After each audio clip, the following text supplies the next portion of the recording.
Bienvenue dans Memento Mori, le podcast qui parle du présent en prenant le tourisme comme finalité de toute chose. Je m'appelle Raphaël Charrier et je suis en vacances à Grenoble.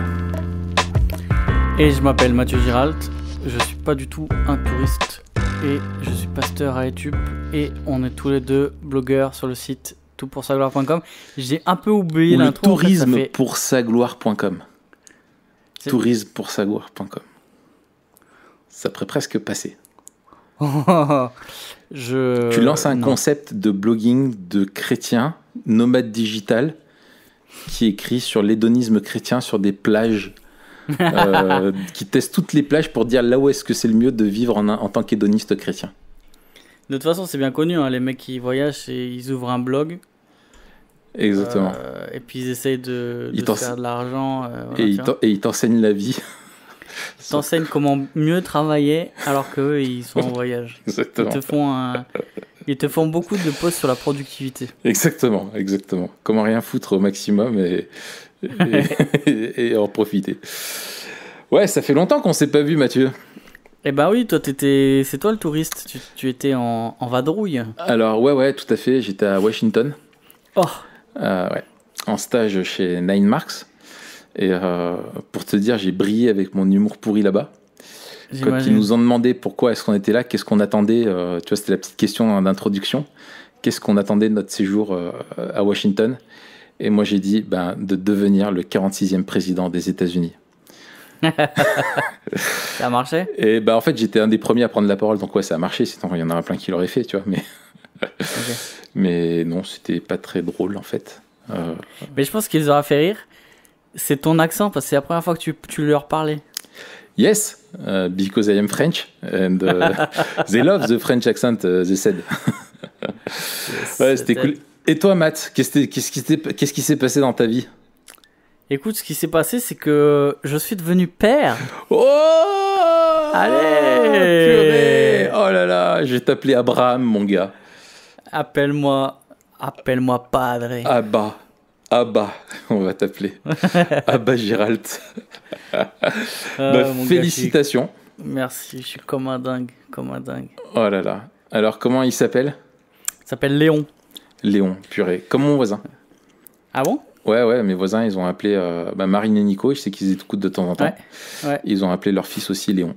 Ah, super, excellent. Ouais. Je pense qu'il y a une mélancolie du film. Je pense pas trop, mais le film n'a pas pesé dans la balance. Je me rappelle une fois, j'étais à l'école primaire, j'avais mon pote Thomas, qui est toujours mon pote, qui habite à Madrid maintenant. Salut Thomas. Et puis on était tous les deux là, tu sais, on est par deux là pour aller vers les parents. Et puis il me dit, ouais, il y a un gars, il ressemble trop à Jean Reno, regarde. Et en fait, c'était mon père. Donc est-ce que c'est un hommage? On verra. Mais si Léon ressemble à mon père et qu'il porte les mêmes petits bonnets que moi, il y a moyen qu'il ressemble à Jean Reno. Ah, excellent. Mais non, alors, donc pas de référence à... Alors, à Léon Zétrone. Le présentateur. Non plus, ouais. Mais tu sais que mon grand-père m'a demandé des explications. En fait, je pense que pour les grands-parents, c'est difficile parce que pour eux, Léon, la moyenne d'âge des Léons en France, c'est 92 ans, tu vois. Ouais, je pense. Et demi. Ma grand-mère, quand j'y ai dit, elle me dit alors comment il s'appelle? Léon.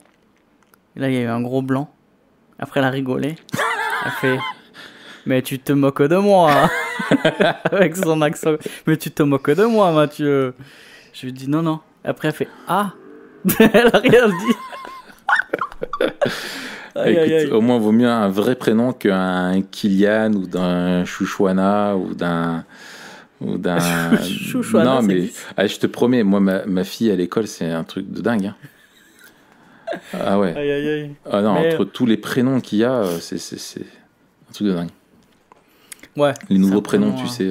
Prénoms à l'ancienne. Ouais, les prénoms 2.0 là. Ouais. Donc tu voulais un prénom bien à l'ancienne, quoi. Moi, je voulais un prénom à l'ancienne. On aime bien la signification aussi. Le lion. Le lion, ouais. Ouais. Paraît-il que c'était un prénom, donné parmi les premiers chrétiens parce qu'il évoquait le courage dans les temps de martyr. C'est ce qu'on dit. Alors à savoir si c'est vrai. C'est comme Memento Mori, c'est ce qu'on dit et on veut croire que c'est vrai. C'est ça. En tout cas, c'était assez à la mode pour qu'il y ait un pape qui s'appelle Léon. Oui. Léon le Grand, et d'ailleurs qui a joué un certain rôle dans les querelles christologiques, et notamment après ses positions ont été reprises par l'Église pour Chalcédoine, si je ne m'abuse, et après plusieurs autres papes se sont appelés Léon. Eh ben, je pense que c'est quelque chose qui réjouira ton fils de savoir ça. Je pense, et réjouira aussi mon Église. Oui. Excellent. Non, c'est en passant. Mais en tout cas, c'est marrant de voir que c'est un prénom c'est déjà qui a plus de 2000 ans, quoi. Enfin, qui a 2000 ans, ouais. Et qui revient. Mais c'est marrant comment les modes, les cycles, tous les 100 ans. Tout ça, ça vient de la rue. Hein. Tout ça, ça vient de la rue. Tout vient de la rue. Excellent. Et ben voilà. Écoute, félicitations. Longue vie à Léon. Ouais, merci. Que Dieu le bénisse. Et un jour, je le ferai intervenir comme tu as fait intervenir Sam, mais il faudra attendre un peu plus longtemps là. Ouais. On va se marrer. Excellent. Et aussi, félicitations à ta femme qui décroche la palme de l'accouchement le plus long du monde, je pense. Ouais, c'était pas l'accouchement lui-même qui était long, c'était un peu l'avant et l'après, mais disons que on connaît bien l'hôpital. Ouais, c'est ça. Tu connais tous les détails de la chambre après et tout. C'est ça. Mais Dieu nous a bénis, on a eu vraiment une équipe super, donc voilà. Excellent. Mais me voilà dans le gang des parents, et je comprends mieux déjà beaucoup de choses, donc excellent. Ça me donne beaucoup d'empathie. Bienvenue en enfer, mon ami. Il faut dire la vérité. Tu sais, dans la vision du monde, on essaie toujours de discerner ce qui est positif et puis ce qui est aussi négatif. Ouais. Et ce qui est négatif, en fait, c'est que tu arrives pendant quelques années de ta vie en enfer. Il va falloir que tu gères les nuits, les jours, et tout ça. Ça va être trop bien. Ah, c'est l'épreuve, mon gars. C'est bien, c'est cool. Mais à chaque fois qu'il pleure la nuit, que je suis un peu endormi et que je dois le prendre pour le calmer, je me dis que c'est une bénédiction, tu vois. Je me dis, j'ai pas le droit d'être vénère, c'est une bénédiction. C'est ça. Et tu verras, on est beaucoup moins spirituel au deuxième. Ou après quelques mois, tu commences à te dire, est-ce que c'est éthique si je mets des choses dans son biberon ou pas? Oh, il y en a qui le font, c'est fou. Bon, mon gars. Je pourrais en parler longtemps, mais... Ouais, écoute, je sais, mais il faut qu'on vienne au vif du sujet. Aujourd'hui, on va parler du tourisme. Yes. Parce qu'on est des gros touristes de la vie, quand même. On est étrangers et voyageurs, est-ce que ça compte? Ouais, non, moi je pensais au sens, t'es un touriste, quoi. Ah oui, j'ai bien compris. Ouais. Et moi, ça compte aussi, on est des touristes spirituels. Ah non, mais en fait, touriste, c'est très péjoratif dans notre vocabulaire. Ouais, on est des pèlerins plutôt. Ouais, voilà, vaut me dire pèlerin. Et encore pèlerin, ça fait vraiment... c'est aussi un peu old school. Mais quand tu dis voyageur, ça fait un peu michto, Léon, tu vois. T'as un pèlerin qui t'appelle Léon, c'était il y a 1000 ans. Mais si tu dis juste voyageur, ça fait michto. Ouais, un peu. Ouais. Mais bon, bref, en tout cas, on va parler du tourisme. Pourquoi tu as choisi ce sujet, Raph? Bonne question. En fait, ça faisait longtemps que j'avais eu l'idée d'en parler. Et puis là, quand je suis arrivé à la préparation de l'épisode, je me suis dit, mais pourquoi je voulais parler de ça? Quel grand mystère pour moi. Et en fait, non, mais je me suis dit, c'était donc, on vous a mis en lien de description un petit, un mini documentaire là, sur YouTube de la chaîne DataGueule sur le tourisme. Je vous encourage à le regarder. Au niveau des chiffres, c'est très intéressant. Mais en fait, non, ma question c'était, mais pourquoi en fait est-ce que on aime voyager? Pourquoi il y a cette soif et tout ça? Et du coup, je me suis dit, bah tiens, ça dit quelque chose de notre rapport au monde et à la façon dont on voit la vie, cette soif qu'il y a du voyage. Et voilà, je me suis dit, bah tiens, pourquoi pas en parler dans Memento Mori. Je suis sûr qu'il y a un peu matière à réflexion.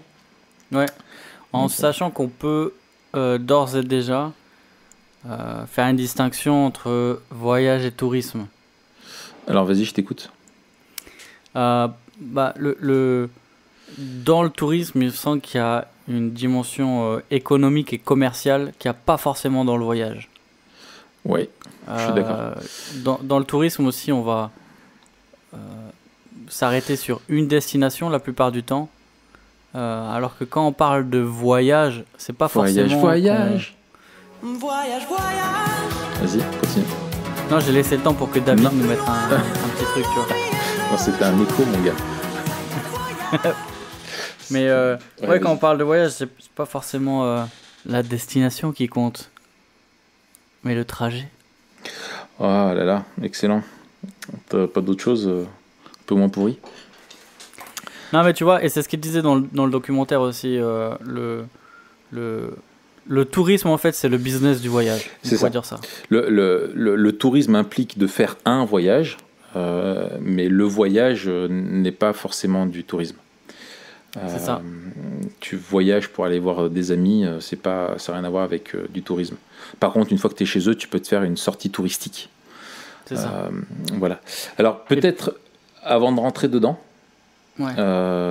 simplement quelques chiffres.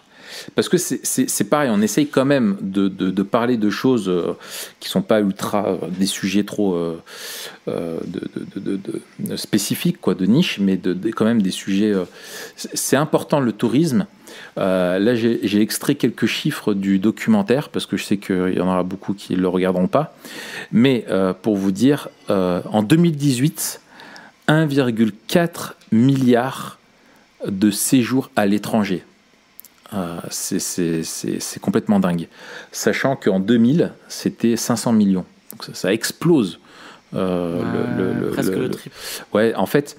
Et donc, bref, il y a eu, le tourisme, en gros, est né vraiment au 19e siècle, des classes bourgeoises qui, à la base, allaient surtout pour des raisons d'abord sanitaires. Ou pour passer les hivers dans des endroits où il faisait meilleur. Et nous, on a vu ça avec la ville d'Aix-les-Bains, avec la reine Victoria qui venait, etc.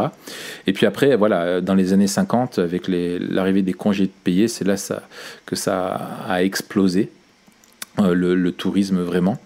Voilà, il y a 1 personne sur 10 dans le monde qui travaille en lien avec le tourisme. Ça m'a fait halluciner. Ouais.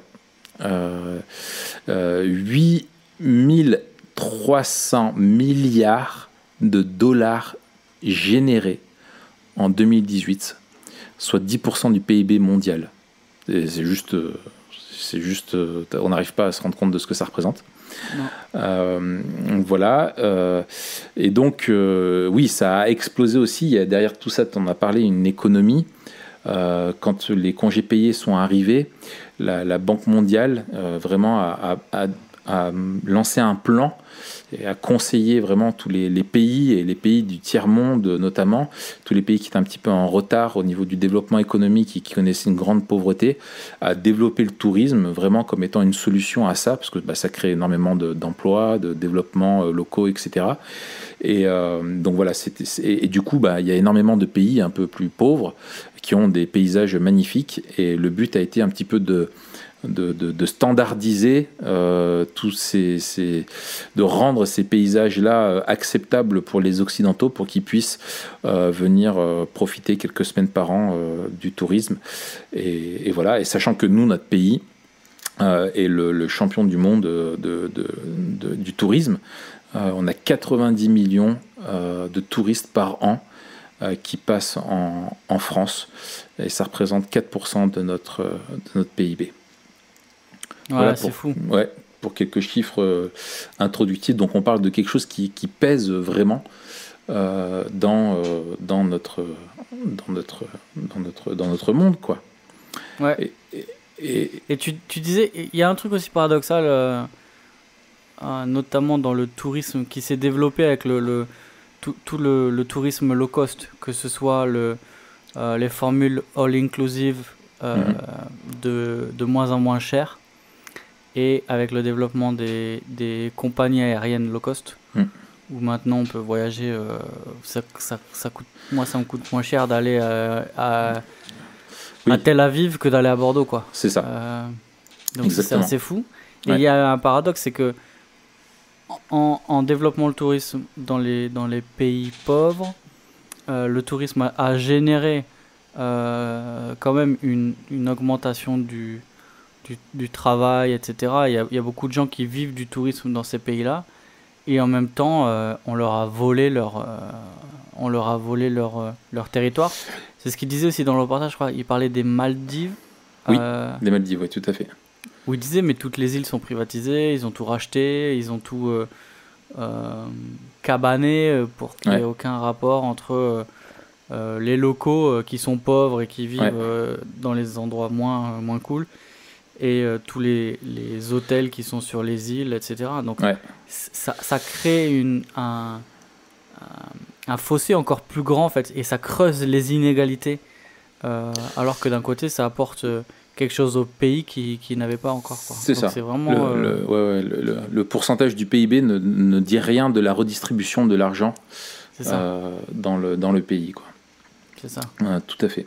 Mais voilà, enfin, je trouve tous ces chiffres qui donnent le tournis, 8 300 milliards de dollars générés en 2018, c'est complètement dingue, quoi. L'argent que le monde a dépensé et à générer autour du tourisme, de cette industrie-là. Je trouve que voilà, c'est ça qui nous dit quelque chose. Je trouve que ça nous dit quelque chose de nous, de qui on est, tout simplement. Et donc je te coupe, Raph, désolé. Mais je t'en prie, c'est pas parce que t'es devenu père que c'est plus ton podcast. Encore contraire. Encore plus. T'as le poids du daron maintenant. Le poids du daron. Il y a un truc aussi qui a changé, c'est que maintenant, partir en vacances, c'est faire du tourisme presque. Alors qu'avant, les vacances, c'était souvent le repos, et c'était souvent un peu le même endroit où on allait pendant des années, où on connaissait les gens, etc. C'est ça. Et là, il y a un délire avec le tourisme où il faut à chaque fois visiter des nouveaux endroits. C'est ça. Il faut à chaque fois faire de nouvelles expériences. Et ce qu'elle disait aussi, la femme, alors, elle est chercheuse ou sociologue, je me rappelle plus trop là, à la fin, tu sais, du reportage. Oui, elle est anthropologue, je crois. Anthropologue, d'accord. Qui a une dimension du statut social, et je pense aussi même la dimension, tu vois, c'est un peu le côté Instagram, où il faut que l'été on remplisse les comptes selfie, Instagram, des photos les plus belles, des endroits les plus magnifiques, etc. Tout à fait. Tout à fait. Bon, le reportage est vraiment il est très intéressant, il est très négatif, quand même, enfin il est vraiment à charge, très politique, mais oui, il est très intéressant sur ce qui soulève, et c'est vrai effectivement l'importance d'avoir des selfies de soi un petit peu de partout, et ça montre justement ce côté un peu égocentrique où tu as l'impression que on part plus tellement juste pour découvrir, mais pour montrer que nous on y est, quoi. Il y a quelque chose qui pèse là-dedans assez fort. Et puis vas-y. Tu voulais aborder la deuxième question? En fait, oui, comment est-ce que le tourisme tel qu'il est vendu aujourd'hui, enfin comment le tourisme transforme notre regard sur le monde. Ouais. Alors, juste avant ça, peut-être, parce qu'il y avait encore deux points qui me semblaient importants dans ce qu'il disait, enfin intéressant. C'est l'aspect écologique, et je ne sais pas si on l'abordera. C'est-à-dire que une des dimensions, une des questions qu'il faut se poser, c'est quel est l'impact de mes vacances, de ma pratique, de ma vie sur l'écologie en général. Alors eux, c'est vrai qu'ils étaient un peu extrêmes. Voilà. Et puis la deuxième chose, c'était aussi la marchandisation de l'autre. Il disait en fait, le tourisme, il disait pas comme ça, mais en gros c'est acheter l'autre, quoi. Tu achètes les relations. Et donc, c'est même aussi complètement différent du voyage où, quand tu voyages, tu rencontres les populations locales, etc. Tu les rencontres chez elles, dans leur contexte. Dans le tourisme, tu les rencontres pas chez elles, quoi. Ouais. Ils bossent dans un endroit qui a été fait pour toi. Et le truc du tourisme, en fait, c'est la standardisation du mode de vie occidental. Ouais. Et c'est le truc du confort, quoi. On veut être ailleurs, mais comme chez nous. C'est ça. C'est ça. Et c'est là, pour moi, c'est une des différences que tu as justement quand tu disais dans le voyage, où le voyage, tu as un côté aventure. Ouais. Et le tourisme, tu as un côté avant tout sécurité, confort, service, etc., qui est là, qui est très présent, quoi. Faut que ce soit différent, mais après, pas trop. Après, les frontières sont pas toujours aussi nettes. Faut faire attention aux caricatures, oui, bien sûr.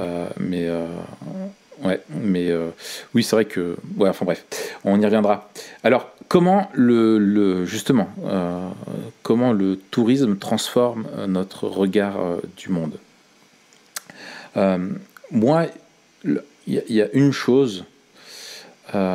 Justement, que je trouve intéressante, c'est que ça révèle beaucoup des choses du fantasme, je trouve, qu'on nous vend d'un ailleurs. Alors, il a été très packagé, marketé, construit, hein, il y a toute une construction qu'on nous présente un petit peu de l'ailleurs qui est idyllique, qui est paradisiaque. Mais en fait, le tourisme aussi nous parle beaucoup de notre société. Ça parle de nos désirs, de nos rêves, aussi de ce qu'on veut rejeter aussi, parce quand on va chercher des choses, tu vois, qui sont parfaites, etc., ça montre aussi des choses qu'on veut rejeter ici. Ouais. Voilà. Je pense que ça contrairement, c'est là où moi je nuance un petit peu il faut pas mettre tous les touristes un petit peu dans le même sac. On attend ça, on parle un peu comme justement des touristes, c'est très péjoratif, mais qu'il y a aussi une envie de découvrir, de voyager, de voir le monde. Ça parle de nos préférences aussi, de nos tendances. Enfin bref, je trouve d'une manière générale, le tourisme est quelque chose qui parle beaucoup de nous, qui nous révèle, ouais. Quoi. Ouais, carrément. Donc c'est quelque chose d'intéressant. Et en fait, ce qu'il y a dans ce que ça révèle de notre humanité aussi, je trouve que les différentes façons qu'on a de voyager parlent des aspirations profondes qu'on a. Et j'ai mis il y aura en lien là un article de Jean-Didier Urbain, qui est sociologue et en gros qui a un peu, c'est un des grands spécialistes apparemment du tourisme, et qui a un petit peu conceptualisé le tourisme. Et en gros il fait un schéma sur 2 axes et dit il y a un axe en gros qui est orienté soit vers ce qu'il appelle le désert et l'autre vers la société. Par exemple, le désert, ça va être des endroits isolés, genre si tu aspires à avoir une cabane dans les bois, tu vois, c'est quelque chose. Et si tu aspires à visiter New York, c'est autre chose, tu vois. Mais attends, la cabane dans les bois, il met dans le tourisme ? Ouais. Ah bon ? Alors, mais je vais t'illustrer. Ah, okay. Donc ça, c'est un axe. Et après, tu as un autre axe qui est soit quelque chose qui est tourné sur toi, soit quelque chose qui est plus tourné sur les autres, sur autrui. Et par exemple, il parle en gros dans le désert, en gros de tout ce qui va être isolé. Typiquement, tu veux un truc replié sur toi et qui est isolé, ça va être par exemple, justement, on en parlait dans les Maldives, tu sais, juste une piole sur une île. T'as ton île à toi privatisée, tu vois. D'accord, et ouais. T'es juste, voilà, tu vois, t'es coupé, un petit peu coupé du monde, et t'es tranquille. Ou t'as des choses qui se font un petit peu coupées du monde, mais qui se font en groupe. Et typiquement, là-dedans, ils classent tout ce qui est croisière, village de vacances, où en fait, tu es coupé des vrais gens, des vrais gens, en gros, de la population locale. T'es dans une enclave, tu vois, dans un pays, en fait, c'est une vraie enclave touristique, et t'es qu'avec des gens qui te ressemblent. Et tu veux surtout pas te mélanger. Et là, quand j'étais récemment à Washington, c'était marrant de voir tous les groupes avec les mêmes t-shirts, tu sais, qui sont en bande avec un un guide et puis qui visitent les trucs et qui sont en fait juste entre eux. C'est exactement ça, quoi. Tu vois, les croisières, les villages de vacances, le Club Med, voilà, typiquement, c'est ça. Ouais. Et puis, tu as le repli sur soi et d'être quand même en société. Là, il va mettre tout ce qui est de l'ordre d'être soi avec des gens comme si tu vivais avec eux, etc. Enfin bref, ainsi de suite, quoi. Okay. Donc il y aura tous les liens dans l'article. Et en fait, voilà, c'est ça. En fait, ça parle vraiment de nos désirs, quoi. Ouais, c'est clair. Je pense à quelque chose qui est qui a changé avec l'ouverture aussi de l'information, c'est de découvrir ce qui se passe ailleurs. Je pense que l'information, le développement de l'information est allé de pair avec le développement de moyens de communication. C'est la globalisation, mondialisation. Complètement. Et on sait ce qui se passe à New York et on peut y aller, quoi. Ouais. Avant, c'était ni l'un ni l'autre. Ouais. Le seul moyen de se déplacer, de voyager avant, c'était de partir à l'armée, quoi, de faire la guerre. C'est ça. Mais il y a une ouverture au monde et il y a quelque chose qui fait partie de nous, c'est qu'on a envie de mieux connaître le monde et aussi de mieux connaître les autres. Il y a cet appel à connaître l'autre, celui qui ne me ressemble pas. Et là encore, on a un paradoxe avec ce que tu as dit. C'est que bien souvent, le tourisme ne te vend pas ça. Ouais. Il te vend une expérience qui est juste un dépaysement, mais pas souvent un enrichissement. Ouais. Et c'est vraiment la différence pour moi avec le tourisme et le voyage. Ouais. Mais quand même, et parfois le tourisme c'est la première étape pour ceux qui vont ensuite voyager, en disant quand tu n'es jamais sorti de chez toi, c'est plus facile d'être accompagné, tu sais pas comment faire, tu as peur de te faire arnaquer, tu as besoin, voilà. Et après dire c'était cool, j'ai vu, mais en fait j'avais envie de rencontrer les gens et on m'a pas permis, ou en tout cas c'était pas organisé comme ça. C'est comme toi quand il y a plein de gens qui viennent à Etup en vacances l'été, je sais que c'est bondé. Et c'est blindé, on peut plus se garer, c'est incroyable. Les plages c'est même pas la peine, quoi. Mon gars, c'est terrible, mais il vient jamais, hein. Entre le 1er juin et le 1er septembre. On sait qu'il y a Saint-Trope et il y a Etup, quoi, tu vois. C'est ça, c'est ça. Mais attends, tu dis ça, tu vois, ça me fait penser. Tout à l'heure, tu disais ça, 90 millions de touristes en France. Toi, t'en as pas vu, hein. Nous, on en a, ils passent par là, tu vois, quand ils vont, quand ils sont en panne. Mais c'est marrant parce que nous, je sais qu'on allait aux États-Unis là, pendant notre voyage de noces, qui était pour le coup un vrai voyage aussi. Et c'est vrai que on était 2 mois aux États-Unis et on a fait pas mal d'États, pas mal de villes, on a rencontré plein de gens, etc. Et il y a plein d'Américains qui disaient waouh, moi je suis allé que dans 2 ou 3 États, tu vois. Mais c'est la même chose quand tu entends des Anglais ou des Américains qui disent moi ça fait 30 ans que je vis en France, je suis allé là, les mecs ils ont vu toute la France. Ouais, mieux que toi. Et toi tu vas ailleurs et ils te disent mais la France ça défonce, c'est super beau, t'as plein de paysages différents, t'as plein de régions différentes, t'as plein d'ambiances différentes, etc. Pourquoi tu vas te casser la tête à aller ailleurs? Et je pense qu'il y a aussi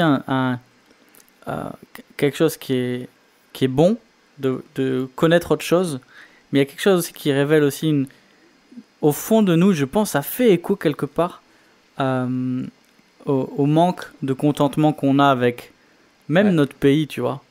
Et puis le premier truc que tu vois quand tu voyages, en fait, tu te dis ça c'est mieux fait que chez nous, ça y a pas chez nous, et ça tu le fais dire, toi t'as dû le voir à Washington. J'ai fait que ça. C'est les premiers trucs que j'ai fait en rentrant, que je disais à Marion. En plus, je sors de l'avion, le premier gars que j'entends parler en français, donc un français, qu'est-ce qu'il fait, à ton avis? Il se plaint. Et Il se plaint. il râle. Ah oui. Et je me dis, mais c'est infernal. J'ai pas vu quelqu'un râler là-bas pendant 2 semaines. Et j'arrive là, le premier fois, je dis, purée, mais on est une caricature vivante. Ah bah, C'est terrible. Bien sûr. Seigneur, pardonne-nous. Ouais. Non, mais c'est complètement vrai. Et c'est vrai que il y a, même nous, par exemple, enfin, s'il y a des gens qui viennent à Etup, non mais je sais pas, s'il y a quelqu'un qui vient, je sais pas, qui est là un week-end et qui te dit bah alors fais-moi découvrir, où est-ce que tu vas l'amener? Tu vas l'amener dans les endroits touristiques. S'il y en a quelque part, tu vois, enfin, justement il y en a pas. Voilà, la place du Marché, la fromagerie du coin, tu vois. Ah oui, d'accord. Voilà, pareil à Grenoble. Sinon, c'est plus une région de nature ici. Ouais. Et Grenoble, Grenoble, t'as pas grand chose, tu vois, mais t'as un truc un peu iconique ici, c'est les bulles là, qui montent à la Bastille. C'est ce que tout le monde prend en photo, c'est le truc, voilà, ou les stations de ski, je sais pas, tu vois. Et les gens vont voir ça, mais au bout d'un moment, je pense qu'on se lasse de ça et on veut voir un peu la vraie vie des gens. Qu'est-ce que ça donne, quoi. Et moi, je vois, par exemple, quand j'étais à Washington. Bah, j'ai fait un jour où j'ai fait tous les grands mémorials là, de toutes les guerres et tout ça et tout. Enfin, t'as fait en marchant? C'était excellent. En marchant, ouais. C'est grand, hein? C'est immense. Sur la carte, je me suis dit, ouais, ça se fait. J'étais jet-lagué. C'était juste le lendemain. Oh purée. J'avais fait nuit blanche. J'avais juste rattrapé une nuit sur 2, quoi. T'as vu, par contre, la Maison Blanche, elle est toute petite. Ouais, carrément. Enfin, beaucoup plus petite que ce à quoi tu t'attends, quoi. Ouais. Et puis, quand tu cries, il ouvre pas la fenêtre, hein. Il te répond pas, le mec. Il est impoli, c'est infernal. Incroyable. Dans ta tour d'ivoire, le mec. Ouais, c'est ça. Et genre, je suis le mec le plus puissant du monde, tu vois. Oh, on redescend. Hein. Mais il évite le vent parce que ça le décoiffe. Ouais, c'est ça. On n'a pas ce problème, nous. Mais après, tu vois, ce que j'ai trop aimé, c'est aller dans des rues, dans des quartiers où c'est pas forcément touristique. Et j'ai trop aimé traîner dans le Walmart d'un quartier un peu plus populaire et de voir les gens qui sont là où je me dis, bah... Tu vois, là, t'as failli te faire tabasser aussi. Ah oui, j'ai failli me faire tabasser aussi. Ça, c'était drôle. Par des espèces d'intégristes, des blacks qui se prennent pour les descendants des juifs parce qu'ils ont été sous l'esclavage, des suprémacistes noirs. Que moi, je passais mon temps à filmer parce que je n'écoutais pas ce qu'ils disaient. Et en fait, je lève la tête et le mec, il est en train de m'insulter, mais genre super vénère, en plus hyper musclé, de ses bodybuildés. C'était un petit moment de solitude, c'était sympa. Ouais, j'ai réalisé au bout de 10 minutes que je l'ai filmé, que j'étais le seul blanc, tu vois. Bref, voilà, au bout d'un moment, tu as envie de voir d'autres choses. Mais il y a aussi autre chose que moi je note, c'est que effectivement, c'est un peu le Graal de notre société capitaliste qui te rend, dans nos sociétés occidentales, qui te rend la vie, tu vois, t'es pressé par le fait d'être de la production, tu comprends plus trop le sens de ta vie. Et on te présente, on te dit mais bosse comme un taré toute l'année et t'auras 2 semaines de vacances où là tout est permis, quoi, tu vois, et où tu pars, quoi. Voilà, c'est l'évasion. Et en fait, et surtout si ça se passe mal, et c'est pour ça que je pense aussi que les touristes sont si exigeants et mal polis, etc. C'est que pour eux c'est un dû. Et quand tu arrives à un endroit, et ben c'est toi le roi. Tu vois, toute l'année t'es le serviteur, tu vois, dans ta boîte, t'es l'esclave, et là t'arrives, c'est toi le roi, t'as payé, t'as ton all inclusive, et voilà. Et en fait, tu vois, tu pars. J'ai l'impression que tu pars autant pour découvrir que pour oublier ou pour fuir ton monde, tu vois. Et ça se voit quand on revient, tu vois, on dit il y a un côté, oui, les voyages ça enrichit, c'est bien, etc. C'est super. Mais en même temps, tu as un côté où quand les gens reviennent, ils sont tellement démoralisés et tu ne vis plus que pour ça, quoi. Il y en a certains, c'est tu vis, t'amasses des sous et tout de suite tu pars le plus loin possible, le truc qui va le plus te dépayser, et ça devient un peu comme un shoot, tu vois, un côté un peu dépendant comme ça, tu vois, un peu de consommation qui est vraiment malsaine, tu vois. Sans se poser aucune question sur le sens de ce que tu fais. Au-delà de ça, du moment que ça t'apporte du plaisir à un moment donné, quoi. Ouais, c'est ça. Et puis ça pose aussi la question de la gestion de l'argent. Exactement. Tu vois, à un niveau très, très terre à terre. dire comment nous, on est appelé à la sagesse avec la gestion de notre argent, aussi à la générosité. Bah voilà, comme tu le disais, certains amassent un pécule toute l'année, puis dans le seul but d'échapper à leur quotidien ou à leur travail, ou aussi parce que ça leur fait plaisir. Il n'y a pas que pas que l'évasion, il y a aussi le plaisir. Il y en a qui kiffent, machin. Ouais. Mais voilà, ça pose la question, qu'est-ce qu'on fait de notre argent et quelle est la part de notre argent, du tourisme dans la gestion de l'argent, et aussi de notre temps. Le temps qu'on a, on doit aussi l'employer pour servir. Et là aussi, on est appelé à la sagesse. Ça ne veut pas dire qu'il faut jamais avoir de loisirs, jamais partir pour servir. Mais moi, je suis toujours émerveillé de voir les gens qui sacrifient, entre guillemets, ou qui choisissent, plutôt que de partir, de servir. Tu vois, dans des camps, dans des colonies l'été, ou des trucs comme ça. Et de dire, ça aussi, c'est un choix... c'est un choix qui révèle aussi nos priorités. Ce que t'as dans le et cœur, c'est à prendre en compte dans comment on gère notre vie, quoi. Tout à fait. Et c'est vrai que on crée aussi une équation, si tu veux, je pense, qui est perverse. C'est que, en gros, plaisir, bonheur rime avec nécessairement, tu vois, dépense d'argent. Avec côté idyllique, artificiel, tu vois. Et alors que, je veux dire, c'est une équation qui est complètement fausse. Tu peux avoir beaucoup de plaisir, te dépayser avec quelque chose qui peut être très simple, qui n'est pas forcément un truc où tu es hors du système. Tu vois, c'est pas ça le truc, tu vois. Mais je prends cet exemple, tu vois, nous cet été, on va partir dans un camping en Espagne. Enfin, je veux dire, c'est le truc vraiment, tu vois, de base, tu vois, qu'on va faire les gros touristes. Voilà, c'est ce que j'allais dire. On part, ça fait super longtemps qu'on n'a pas eu de vacances tous les 4. Ouais. On va partir 7 jours. On a pris un petit camping qui est au bord de la mer. Et notre plaisir, c'est d'être tous les 4. Et en fait... Où ça, c'est ça je sais plus exactement, c'est vers Barcelone. Et on a pris un truc, c'est dans une réserve. On a réservé super longtemps à l'avance. On a trouvé pareil une bonne opportunité, tu vois, vraiment pas cher. Et on a un petit mobil-home au bord de l'eau. Et le gros kiff, ça va être de faire des pâtés de sable avec les enfants et de créer du souvenir en famille, tu vois, et avec les siens, et de se dire voilà. Et si c'est un bon plan, et ben on y retournera. Tu vois, le but n'est pas une quête à forcément à la nouveauté, quoi. Et on veut, et aussi, je pense aussi, tu transmets quelque chose aux générations suivantes. Quand tu vois comment ça explose, je veux dire, quelles seront les exigences des générations suivantes, quoi. Est-ce qu'on leur dira bah non, faut plus prendre l'avion, c'est pas éthique, c'est pas bio, etc. Quand ils diront attends, moi si je peux me gaver à $200 une semaine, je sais pas où, tu crois que je vais me priver pour ta planète, je vais me faire plaisir moi aussi, quoi. Bah c'est un peu ça et c'est là où on en est rendu. C'est ça.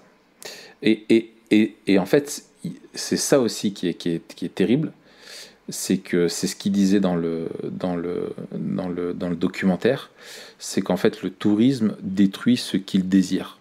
Ouais, ça c'est fort comme phrase. Et ça, pour moi, on en arrive à la dernière question, si tu veux. C'est en gros, Memento Mori versus tourisme, ça donne quoi? Ouais. Et en gros, bah voilà, moi je vois que cette industrie du tourisme, elle montre alors qu'on sait que toute cette industrie-là est en train de détruire les lieux qu'elle te vend comme étant des lieux paradisiaques, ça fait du mal à long terme aux populations, ça ravage, ça change complètement le paysage, tu vois, ça le rend fake, tout est faux, voilà, tu vois, ça détruit, ça fait du mal, quoi. Il y a beaucoup de défauts, mais malgré ça, on est incapable de résister à la tentation des yeux, tu vois, quand on voit ces paysages, quand on voit tout ça, on veut y aller, et en gros, on détruit ce qu'on désire, et ça révèle vraiment quelque chose du cœur humain, c'est que nos désirs sont mauvais, et ils nous conduisent vers notre propre perdition. Ça, c'est pour le côté vraiment négatif. Je trouve que se rappeler que ouais, on est mortel, et notre vie, il faut l'utiliser avec sagesse, même dans nos vacances, quoi. Ouais, c'est ça. Pour moi, le truc principal Memento Mori par rapport au tourisme, c'est que de manière générale, le tourisme fait comme si tout ce que tu avais, c'était cette vie-là. Et qu'il faut que tu fasses le maximum d'expériences, que tu vois le maximum d'endroits, que tu accumules le maximum de souvenirs aujourd'hui et maintenant. C'est ça. Et je sais pas, une fois on discutait avec Alexandra, mon épouse, et elle me disait ouais, faudrait qu'on aille là-bas et tout. Je dis ouais, je sais pas si on pourra, quoi. Je sais pas si on. Je dis mais on ira au ciel. Exactement, c'était l'autre point. On ira au ciel. C'est ça. On fera des voyages au ciel, il n'y a pas de problème sur la nouvelle terre. Alors tout à fait. Moi c'était l'autre point que j'avais. C'est que aujourd'hui, tu as des gens, quand tu n'as pas une vision biblique du monde et tu n'as pas cette espérance de la vie éternelle, tu te dis la vie elle est courte, il faut que je me gave. C'est ça. Je me fais avoir, j'ai un patron qui me gonfle, j'ai une bonne femme qui me saoule à la maison, j'ai mes enfants, enfin voilà. Et tu dis j'ai que quelques semaines de... Et en fait, c'est pas anodin pour moi. Quand qu'on te parle de paradis, tu vois, de lieu paradisiaque, c'est qu'on veut créer un Éden, reconstruire une terre promise, tu vois, où c'est all inclusive, quoi. Tu vois, t'as à boire et à manger à volonté, t'as les plages avec le sable blanc, t'as les cocotiers, il y a du soleil et c'est sympa. Voilà, voilà, tu vois, c'est tout ce qu'on te vend, tout ça, tu vois. Alors qu'en fait, derrière, c'est que du vernis, il y a beaucoup de choses qui sont perverses, comme on l'a vu. Et en fait, on peut être en paix en se disant, nous, peut-être qu'on peut pas profiter de tout plein de choses, découvrir plein de trucs, parce que voilà, mais plus tard, quand on aura l'éternité dans une terre glorifiée, on aura une liberté qu'on n'a pas ici-bas sur terre, et on pourra, j'ai aucune idée comment notre vie sera organisée, répartie, etc. Mais ce qui est sûr, c'est qu'on aura des opportunités de kiffer la création dans la présence du Créateur. Et en fait, tu te dis, mais tu peux pas y aller maintenant, t'inquiète, on ira plus tard. Tu vois, on a le temps, on n'a pas de pression là-dessus. Et ça, c'est cool, ça nous aide aussi à mieux gérer les pressions du quotidien et l'insatisfaction peut-être qu'on peut avoir. Ça, c'est cool.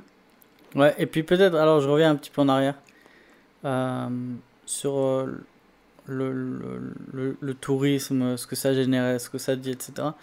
Un des points qui n'est pas abordé dans le documentaire et qu'on n'a pas aussi abordé, c'est la question que le tourisme, en règle générale, alimente la débauche.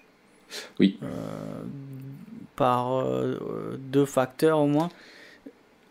Cette dimension où tu as dit là, c'est l'inclusive, mais pas que, parce que c'est des bars, c'est machin, et on n'a rien à faire en fait. C'est les donismes. Et c'est aussi l'oisiveté qui nourrit la débauche, mais aussi de manière plus frontale toutes les questions de tourisme sexuel, de prostitution, de bars bizarres et des trucs comme ça. Et ça, c'est le tourisme qu'il a créé. Tout simplement. Et d'adultère, bien sûr. Je veux dire, dans ces trucs-là, tu vas au Club Med, un machin, c'est l'enfer sur Terre. Et un truc, alors ça rejoint l'épisode où on avait fait un épisode sur la télé-réalité, non ? Ouais. Et pour moi, en fait, la télé-réalité, c'est la quintessence du tourisme. Ouais, c'est ça. Ils ont rien à faire, et du coup, ils font n'importe quoi. Exactement. Et souvent, ça résume bien le tourisme. Et quand tu donnes pas de cadre, mais c'est ça. Et dans cette idée de profiter, c'est de profiter, bien sûr, sans une... En fait, tu te livres à tes désirs, quoi. Et c'est ça, c'est ce côté, c'est toute l'année, je suis réprimé, et donc là, maintenant, je veux profiter, et je me fixe aucune limite, aucune règle, et tout ce que je peux prendre, je vais le prendre sans me poser la moindre question. C'est ça, et ça ça rejoint, alors là on va commencer dimanche prochain, ou ce sera hier quand l'épisode sortira, notre série sur 2 Pierre et le scepticisme eschatologique des faux docteurs de 2 Pierre, qui disait Jésus revient pas, fais ce qu'il te plaira, quoi. Ouais. Et on avait les mensonges et la débauche des faux docteurs, et s'il n'y a pas de conséquences et s'il n'y a pas de jugement, tu fais ce que tu veux, tu kiffes. Et c'est quoi? Il n'y a pas de cadre moral. Et c'est un peu la même chose. Et vivre Memento Mori, c'est ça. C'est se rappeler qu'un jour aussi on rendra des comptes. Et c'est la conclusion aussi de Pierre au chapitre 3, où il dit, mais dans les derniers temps viendront des moqueurs qui diront où est la promesse de son avènement.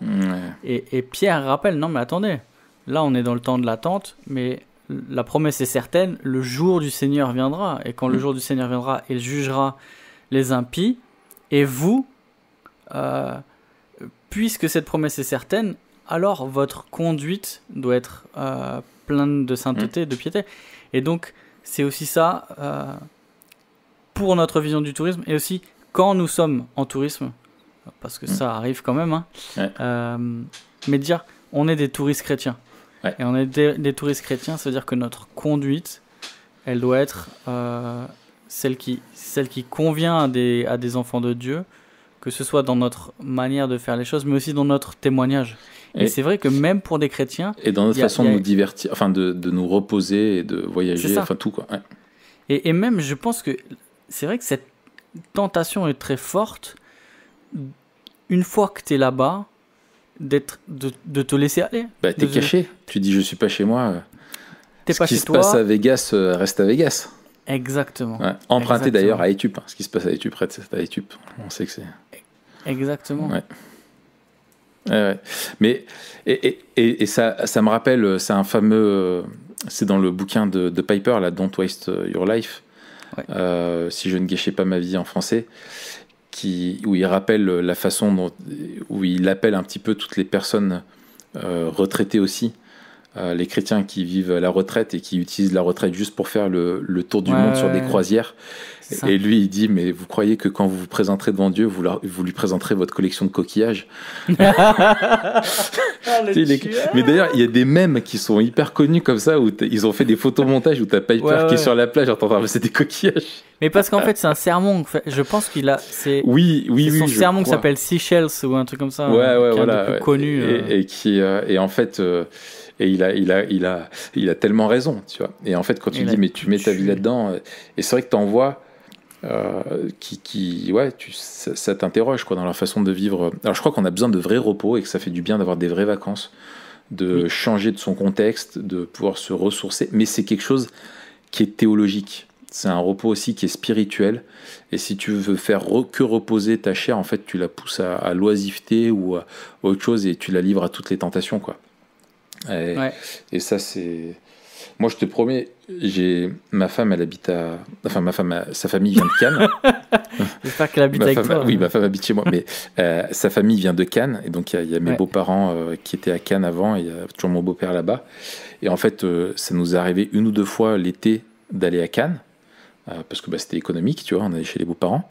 Et en fait, moi, de me balader sur la Croisette et de voir toutes ces terrasses de luxe où tu as les DJ qui sont là, et avec tous les oligarques russes, les mecs du Moyen-Orient, des mecs, tu vois, du monde entier qui sont là, tu sais, avec toutes les meufs en bikini et avec la musique et tout, le champagne, tu sais, c'est 14h et c'est voilà. Et je me disais, mais tu sais, t'es là, tu regardes ça, toi tu passes sur la croisette, tu vois, mais c'est ça, tu dis, mais c'est horrible. Et en fait, tu dis, mais on recommence jour après jour, et ils en veulent encore toujours plus, parce que tu peux pas être satisfait par ça.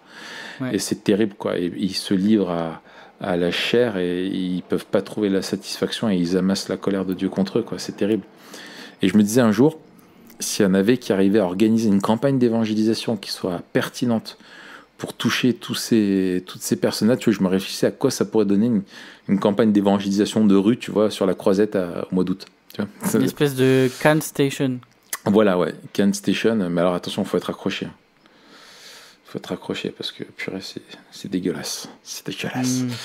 Bref, on en reste là, mon cher ami. On en reste là et on fait pas comme Coram Deo qui font des émissions de 1 heure maintenant. Ah ouais. Ah mais ça c'est bien les mecs là ça. C'est bien les mecs. Oh purée. Bande de copieurs. Alors que nous, 50 minutes, c'est plié. Nous on est large. On est safe. On a 10 minutes de battement. Bon, on parle de quoi la semaine prochaine, Raph? Eh ben, on va parler de notre forme de tourisme qui est plus celui de la survie en milieu hostile. Oui. On va Quand tout tourne mal, on parlera de The Walking Dead. Voilà, The Walking Dead, la série. Donc, rendez-vous la semaine prochaine. Si l'apocalypse zombie n'est pas arrivé d'ici là, qu'est-ce qu'on peut faire, Mathieu ? Alors d'ici là, si l'apocalypse zombie n'est pas arrivé, mettez 5 étoiles bien sûr sur le podcast. Écrivez-nous un petit commentaire sur SoundCloud, on est toujours content. Envoyez-nous un mail, récupérez notre adresse je sais pas où. Ouais, bah Mathieu toutpoursagloire.com ou Raphaël toutpoursagloire.com. Ouais, moi c'est pas ça, mais du coup c'est bien, bon, c'est toi qui reçois. T'as pas un Mathieu toutpoursagloire.com? Non, moi c'est un Matt toutpoursagloire.com. Ah ben voilà, tu vois, je t'ai eu. Nickel. Ok, à la semaine prochaine, Raph. Ouais, à la semaine prochaine. Salut, bisous. Ciao.